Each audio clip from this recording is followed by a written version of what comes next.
আপাতত আমি শ্রদ্ধেয় বিধানচন্দ্র রায়ের মূর্তির সামনে দাঁড়িয়ে আছি এবং তার নামেই এখানকার নাম বিধাননগর। সামনে বিধানসভা ভোট এবং দেখার বিষয় এই যে বিধাননগরের বাসীরা কি বিধান দেন এই বিধানসভা নির্বাচনে।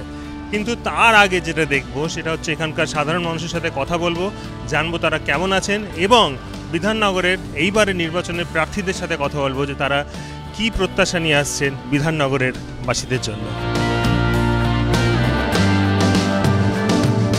বিধাননগরের নিবাসিত হ্যাঁ। কত বছর? আমি 79-এ এসেছি এখানে। কাজকর্ম যদি আপনি সেভাবে তুলনা করেন, আমার চোখে সেই রকমভাবে কাজ হয়নি। যে কাজগুলো হয়েছে সেগুলো টোটালটাই অপচয় হয়েছে মনে হয়। কাজ হয়েছে বলতে দেখুন, নীল সাদা রং চারপাশে আপনারও চোখে পড়ছে, আমারও চোখে পড়ছে, সবারই পড়ছে। পার্কগুলোতে অনেক আলো, কিন্তু অনেক রাস্তায় যে জায়গাগুলোতে আলো থাকা দরকার সেই জায়গাগুলোতে আবার আলো নেই, এমনও রয়েছে। সুন্দর বলে লাইট ফাইটগুলো দেখে সেটা তো সুন্দরের মধ্যে পড়ে না। ওটা যেটা লাইট ছিল আরও অপ্রয়োজনীয় আমার মনে হচ্ছে আমার ব্যক্তিগত। বিধাননগর কি আগের থেকে বেশি সুন্দর? বাহ্যিক হয়তো হয়েছে, কিন্তু ভেতরটা যদি দেখা যায় যা ছিল তাই আছে। বাহ্যিক কিছু হয়েছে, ভেতরে কিছুই হয়নি। বিধাননগর সবচেয়ে নোংরা শহর।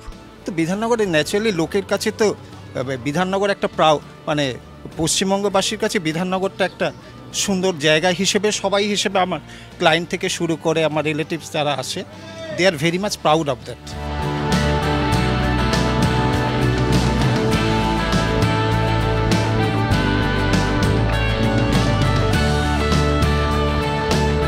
অনেক ডেভেলপ হয়েছে এখানে, রাস্তাঘাট ভালো হয়েছে, খাল সংস্কার হয়েছে, খালের ফারে বিউটিফিকেশনের কাজ চলছে। ভিআইপি রোডে গেলে আপনারা বুঝতে পারবেন কী ধরনের উন্নতি হয়েছে। এখানে লন্ডনের বিগ ব্যান হয়েছে, বিগ ব্যানের আদলে এখানে আমরা ক্লক টাওয়ার বানিয়েছি, এসি বাস স্টপেজ বানিয়েছি। দেখো, কুষ্ঠরোগীদের দেখবে মুখটা খুব ফর্সা হয়, হাত পা খসে যাচ্ছে, তো দারুণ নীল সাদা রং হয়েছে, ভালো। বিধাননগরটা শুরু যখন হয়েছিল সিপিএমের আমলে, তখন কিন্তু বাড়ি বাড়ি ময়লা নিয়ে যেত। That concept was unknown in Calcutta. যখন 80 সালে এসেছিলাম, এই ভাবতেই পারিনি বাড়ি এসে ঢং ঢং করে ঘন্টা বাজিয়ে ময়লা নিয়ে যাচ্ছে। রাস্তা কিন্তু পরিষ্কার, তুমি একটা ধাত করে সিগারেটের প্যাকেট ফেলে লোকে বলে দাদা ফেললেন কেন, এই কনসাসনেসটা আছে। তবে একটা মারাত্মক অবস্থা গেছে ডেঙ্গুর সময়। আমি নিজেই ডেঙ্গু আক্রান্ত, তো সেই সময় আমি প্রায় মরণাপন্ন হয়ে গিয়েছিলাম। ফলে এই যে পাশে খালটা দেখছেন, তার উপর দিয়ে এখন মেট্রো লাইন গেছে, সেই প্রজেক্টটাও কমপ্লিট হয়নি, যেটা আমাদের আশা ছিল যে প্রজেক্টটা কমপ্লিট হবে, হলো না। এবং খালের অবস্থা কিন্তু ভয়াবহ, ফলে মশার একটা ভয়ঙ্কর উৎপাত রয়েছে এবং তার ফলে মশাজনিত যা সমস্ত রোগ হয়, প্রত্যেক বছরই ডেঙ্গি আক্রান্তের সংখ্যা দিনে দিনে বাড়ছে। আগে যিনি বিধায়ক ছিলেন তিনি বলেছিলেন যে মশা আর একটাও থাকবে না, সেরকম কিন্তু অভিজ্ঞতা আমরা 5 বছরে দেখিনি, মশা উত্তর বেড়েছে। বিধাননগরে মশার সমস্যা তো ভয়ঙ্কর সমস্যা বহু বছর ধরে, সেটা কি কিছু এই নিয়ে কোনো স্টেপ কি নেওয়া হচ্ছে দেখতে পাচ্ছেন?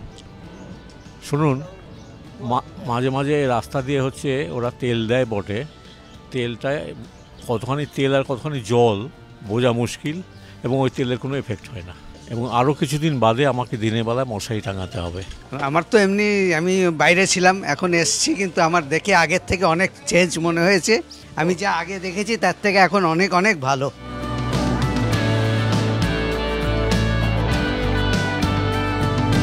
সমস্যা তো জলের সমস্যা একটা আছেই, বহু বছর হয়ে গেল ধরে এই জলের সমস্যা মেটেই নেই। সমস্যা একটু জলের আছে, জল একটু বেশি, আমরা আবাসনে থাকি, জলের একটু কাজ। জলের সমস্যাটা কিন্তু বিধাননগরে চিরকাল ছিল, এখনও আছে। অর্থাৎ আমরা সেরকম পরিশোধিত জল পাই না, জলের একটা অবস্থা খারাপ, সেটা আমরা দেখতেই পাচ্ছি। জল আরও মেশিন ছাড়া সে জল পানের যোগ্য নয়। জলের একটা সমস্যা সবাই বলে বিধাননগরে, সেটা কি আগের থেকে কি বেটার? আমি কোনোদিন ফিল করিনি। বিধাননগরে জলের সমস্যা একটা সমস্যা বহু বছর ধরে, সেটা নিয়ে কি? 1999-তে লেফট ফ্রন্টের আমলে একটাই 5 MGD এখানে পেত জল, এখন 5 MGDর অনেক বেশি জল পাচ্ছে কলকাতা কর্পোরেশন থেকে, 7-8 MGD মতো, আর 20 MGD কিছুদিনের মধ্যেই পাবে। বিধাননগরে পুরো জলের সমস্যা মিটে যাবে মানুষের। জলটা সমস্যা তো আছে, কিন্তু যেমন কলকাতায় যে সমস্যাটা সেটা নেই, সেটা বামফ্রন্টের আমল ছিল, নেই আমলও সেটা নেই। কিছু হয়তো আছে, কয়েকটা জায়গায় ভয়ানক আছে।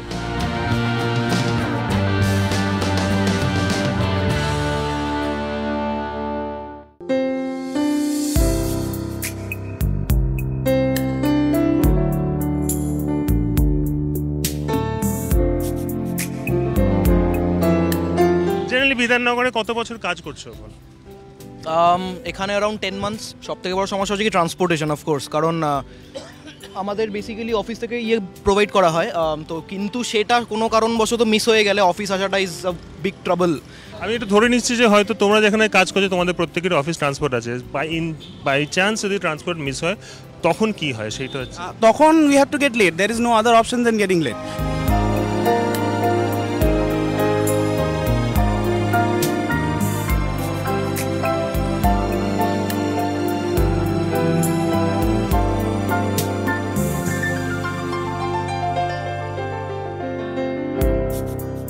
বিধাননগরে কতটা সিকিউর ফিল করেন?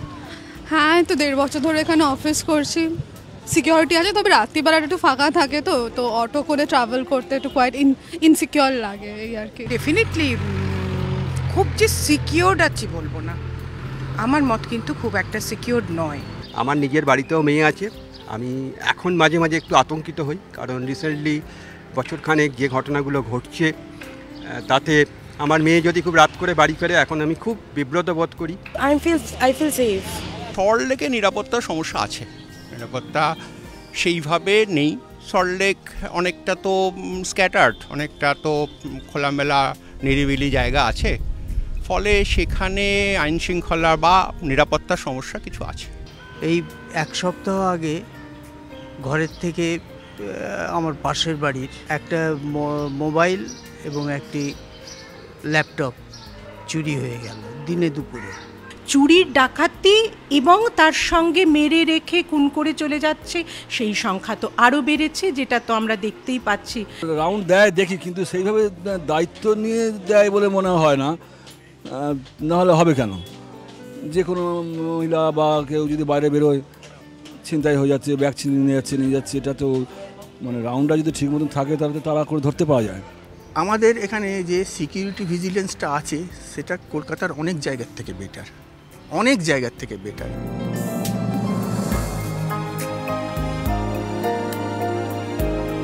নিরাপত্তা দেখুন, এত বড় সিটিতে 2-1টা বিক্ষিপ্ত ঘটনা কিছু ঘটতে পারে, সেটাও চেষ্টা করা হচ্ছে, সেটা আগামীতে যাতে বন্ধ হয়ে যায়।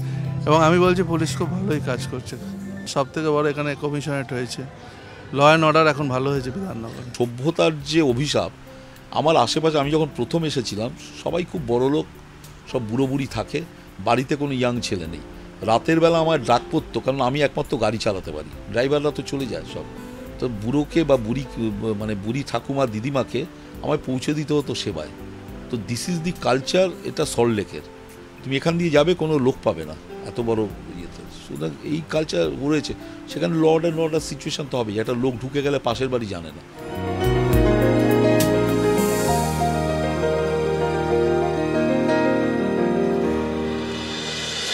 চুল ভিজাবো না আমি বেনি ভিজাবো না, চুল ভিজাবো না আমি বেনি ভিজাবো না, আমার যেমন বেনি তেমনি রবে চুল ভিজাবো না, জলে নামবো জল ছোবো না, জল ছড়াবো জল ছোবো না, এপার ওপার সাঁতার পাথার আমি করি আনা গোনা, চুল ভিজাবো না আমি বেনি ভিজাবো না, আমার যেমন বেনি তেমনি রবে চুল ভিজাবো না, আমার যেমন বেনি তেমনি রবে চুল ভিজাবো না, জলে নামবো জল ছোবো না, অর্থাৎ ধরি মাছ আর না ছুঁই পানি। আমরা ঘুরছি বিধাননগর কেন্দ্রে এবং কথা বলছি সেখানকার মানুষ এবং সেখানকার প্রার্থীদের সাথে, এবং দেখছি সেখানকার মানুষের সমস্যা কতটা ধরতে পাচ্ছেন এখানকার প্রার্থীরা। ধরতে পারছেন, আদৌ কি ধরতে চাইছেন, নাকি ধরি মাছ না ছুঁই পানি?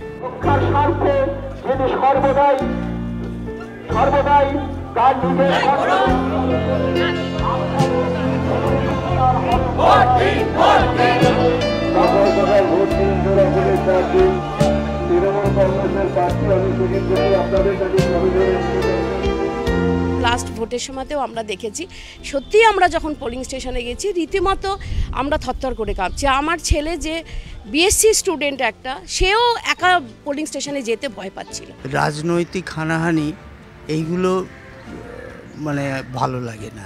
বিগত পৌর ভোটে যে কেন্দ্রের যে অবস্থা দেখেছি, সত্যি এত বছর থেকেছি কোনো দিন এফডি ব্লকে এই জিনিস দেখিনি। গত বছর যখন আমি মিউনিসিপ্যাল ইলেকশন দিতে আসি সেই সময় একটা খুব মর্মান্তিক ঘটনা ঘটেছিল। বাইরের কিছু লোক ঢুকে ধাক্কাধাক্কি করে এবং তার প্রতিবাদ করতে গিয়ে আমাকেই পুলিশের কাছে আমাকে সেখানে পুলিশ বার করে দেয়। আমি আজ গণতন্ত্রপ্রিয় মানুষ হিসেবে আমার ভোটটা দিতে এসে এরকম একটা অবস্থা দেখে আমি একটু রেজিস্ট করেছিলাম, এটাই আমার অন্যায় ছিল। তো এইসব ঘটনাগুলো খুব দুঃখদায়ক। আমি বলেছি মমতা ব্যানার্জির যারা ফলোয়ার মমতা ব্যানার্জিকে ভোট দিন, কিন্তু নিজের ভোটটা নিজে গিয়ে দিন, যাতে কেউ পরে না বলতে পারে যে হ্যাঁ ভাই আমার নেত্রী মমতা ব্যানার্জি জিতেছেন কিন্তু আমার ভোটটা বনগাঁর লোক এসে দিয়ে গেছে বা বাংলাদেশি কেউ দিয়ে গেছে, সেটা যাতে না হয়। আমি জোটটা একটু ব্রিং ব্যাক ডেমোক্রেসি, এবং যদি ভোট ঠিকঠাক হয় তাহলে কিন্তু কান্না আছে মমতা ব্যানার্জির চোখে। সিপিএম কংগ্রেস নিজেরা আলোচনা করছে, সাধারণ মানুষের এই নিয়ে কোনো মাথা ব্যথা নেই। সাধারণ মানুষ চায় কে উন্নয়নে আমার পাশে থাকবে। নগর ঘুরে আপাতত আমার বাড়ি ফেরার পালা। এবার বিধাননগরের যারা বাসিন্দা তাদের এই বিধাননগর কেন্দ্র নিয়ে অনেক আশা এবং অনেক প্রত্যাশা। এবার যেই প্রার্থী এই প্রত্যাশা এবং আশা নিয়ে জিতে আসবেন সামনের নির্বাচনে, আমরা দেখব তিনি কতটা বিধাননগর কেন্দ্রের জন্য ভাবেন এবং কতটা এখানকার সাধারণ মানুষের স্বপ্ন পূরণ করেন। আপাতত আমি সুরজিৎ, আজকের মতো তারকা চোখে তারকা কেন্দ্র থেকে টাটা। চোখ রাখুন এবিপি আনন্দে।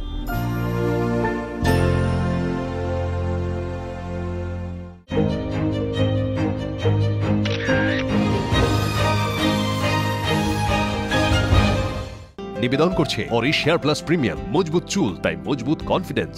Dolphin school of hotel management course থেকে শুরু করে বিদেশে চাকরির সেরা ঠিকানা। ডালমিয়া সিমেন্ট, সম্পর্ক গড়ে দেশ গড়ে। ডিউলেক্স ওয়েদার শিল্ড, দূর থেকে সুন্দর কাছ থেকে সলিড। পার্টনার বাই দর্শন ব্ল্যাকস্টোন আগরবাতি, সুগন্ধের শেষ কথা। বিবেকানন্দ হসপিটাল দুর্গাপুর, আমরা জানি জীবনের মূল্য। সানরাইজ মশলা, স্বাদ জমাটি মশলা খাঁটি। লয়েড এয়ার কন্ডিশনার্স, যা দেয় খুশির গ্যারান্টি। এবং রিং পার্টনার দ্য টেলিগ্রাফ।